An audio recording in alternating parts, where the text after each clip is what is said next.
And so what we're going to do this morning is we're going to talk a little bit about metacognition. Metacognition is thinking about thinking, right? And so at Brandtrust, that's a lot of what we do. In fact, we pay very much attention to something we call the Nina principle, because that thinking about thinking allows us to get to deeper insights, get understanding not so much what people are doing, but why they're doing it.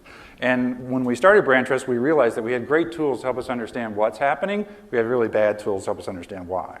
So we're marketers, we're brand builders, product developers, but over time, over the last decade or so, we've become social scientists because we need those deeper insights, because NINA stands for no insight, no advantage, right? So everything is really driven by insight. And an insight is something it's knowledge that is retrospectively self-evident, right? So when you hear it, yes, you have this aha moment, right? And so this is an old psychological term that we love, that we think helps us to understand what an insight truly is, because we do have to say, is that really an insight? Is this notion of the unthought known? And what happens is that our brain is a pattern machine, right? We have so much information stored in our brain that we can't possibly process it all consciously. In fact, we only process about 5% of our thought consciously. So most of our mental process is happening non-consciously. It's because we have so much data in there, we can't process it all, because otherwise our heads would explode, right? So and you can see how it works if you just think, even like when I take a trip, right? If I drive from downtown to the suburbs, I end up in the suburbs, and if I stop and think about it, it's like, what happened? Right? I don't even know that I made the trip, because I sort of go into flow, but I heed all of the traffic signs because the patterns in my brain are working automatically. The mental models are moving me through it, but I don't actually have to think about it. It's called, actually in the social sciences, it's called automaticity. And so we're operating on two levels, but we don't think much about that deeper non-conscious level that's actually processing most of our behavior. But if a red ball bounces out in the street in front of us, all the alarms go off, right? Our adrenaline goes off, all of the physiology goes off, because it breaks the pattern. And we know that behind that red ball there might be a child, right? So that's the way the system works. We're actually automatic. The trouble is, because we're so deeply immersed in that system, the automatic human operating system, it's like Malcolm Gladwell says, to a worm in horseradish, the world is horseradish, right? We're so deeply immersed in it, we can't see outside of the world that we operate in our mental processes. And that causes us to do all kinds of irrational things, like, what's the deal with women in high heels, right? I mean, that cannot possibly be rational. And what's the deal with body art? How could people endure the pain of those excessive tattoos if that's rational? Can't possibly be rational, right? And then it affects brands. This is salt, right? Salt is, think about it. I mean, salt is salt. You can't do anything with it. All you do is you get it, you clean it up, you package it, and you sell it under a brand. It's actually a molecule. It's the definition of a commodity. So it can't possibly be something. Yet, my goodness, Morton Salt sells for 30% more at retail than any other brand and has a 50% share of market, because we're so irrationally patterned to our brand preferences. What we need to change about the way we think is that we're actually driven by feelings, not facts, because the non-conscious part of the brain actually operates more on the basis of feelings, patterns, mental models, rules of thumbs, and heuristics. Lots of different ways to define it, but ultimately we're not thinking about everything that we think we're thinking about. What's happening is that there are two levels of processing going on in our brains. And so we see so many examples of this. There's a great study of jams, and it's amazing what you can learn about human beings with jam. Consumer Reports does jam taste testing every year, strawberry jam in particular. And one year they tested 45 different jams to see which were the best tasting. And they laid it out, they told us which were the best tasting strawberry jams. So some inventive psychologists, behavioral economics guys actually, said, let's see if we can replicate that test with college students. And they did. They gave them the same test, they gave them the same jars of jam, and the students actually matched the Consumer Reports experts. And so that was pretty fascinating. But then the scientists said, let's see if we can take it another step further. Let's ask so we can explore more. Let's replicate the study again, and let's ask this different group of students to write down their reasons why they preferred one jam versus the other. And what happened was amazing, because when you had to actually start thinking about it, it got completely distorted.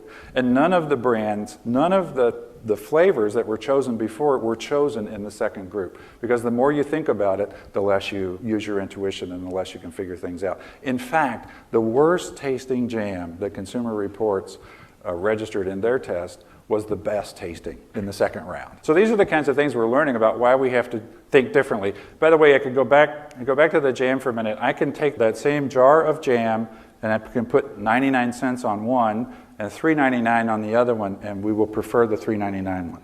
Exactly the same jam. And so we see that over and over. So you can imagine what we do at Brandtrust is research and strategy, right? We're trying to change the way we design things, the way we understand design. We have lots and lots of limitations to try to understand what's really going on in people's minds. We also see, like, for example, with multitasking, is that we think, right, our rational mind says that we're better when we're multitasking, but we've seen recent science, really good science, that says that our IQ actually goes down 10% when we're multitasking, and that our productivity goes down 40% when we're multitasking. Can you imagine that? But yet our conventional thinking says that we should multitask. And so even when we're trying to focus, we still have problems. Roll the tape. This is an awareness test. How many passes does the team in white make? Go!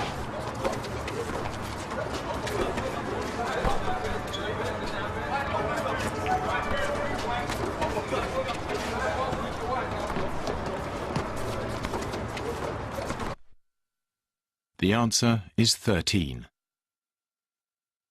But did you see the moonwalking bear?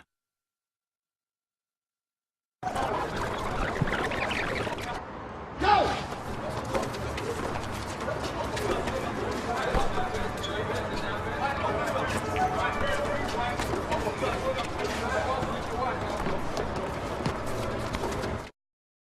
It's funny because when this test is run, more than half of the people who undergo the test don't see the bear.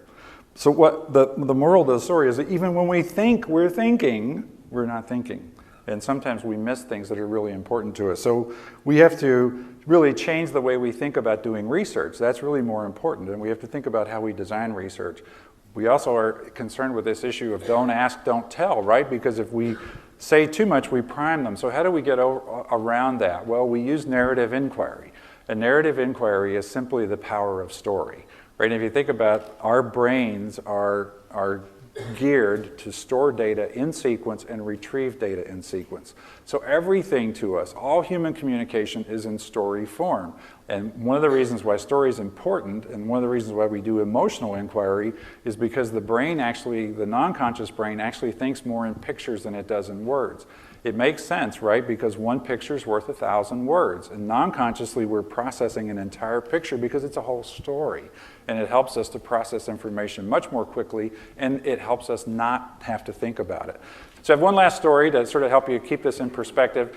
There's an old guy in Florida, he's like 86 years old, and he's out. He's been widowed for a long time, and he goes out every day for a walk at the end of the day. That's how he relaxes, how he gets his exercise. And one day he's out for a walk, and he goes through his normal routine, which is he sort of stops at the same place every day because there's the sunset there. And it's beautiful. So he's there, and he stopped, and he's taking in the sunset. It's a beautiful vista today, and he's enjoying it, and he's thinking about how great things are. And suddenly he hears a voice.